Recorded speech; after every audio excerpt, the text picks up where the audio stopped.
Bunga Citra Lestari atau BCL nampak masih absen dalam perhelatan kompetisi Indonesian Idol tadi malam Senin 24 Februari 2020.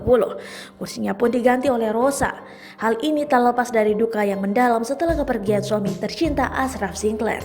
Baru sepekan Ashraf Sinclair meninggal dunia. Hal ini yang membuat BCL harus membatalkan beberapa pekerjaannya, termasuk di Indonesian Idol dan konser Love Fest beberapa hari lalu. Meski tak nampak kehadirannya Maya Estianty dan Rosa langsung sambangi rumah duka untuk melihat kondisi BCL. Momen tersebut diunggah oleh akun Instagram @mayaestiantyreal pada Selasa 25 Februari 2020 dini hari. Maya dan Rosa juga masih terlihat menggunakan pakaian yang sama saat pencurian di Indonesian Idol. Maya dan Rosa nampak ditemani oleh Direktur RCTI Dini Putri dan juga MUA Bumiwol.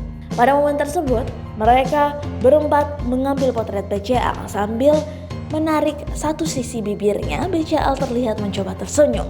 Meski tersenyum, BCL tak dapat menutupi kesedihan setelah kehilangan suami tercinta. Terlihat jelas mata BCL masih sembab dan sayu. Masih terlihat dia memasang raut wajah tegar. Namun pada postingan tersebut, Maya ikut memberikan semangat pada Uunga, sapaan BCL. Maya berharap Uunga bisa bangkit dan baik-baik saja setelah kehilangan Ashraf Sinclair.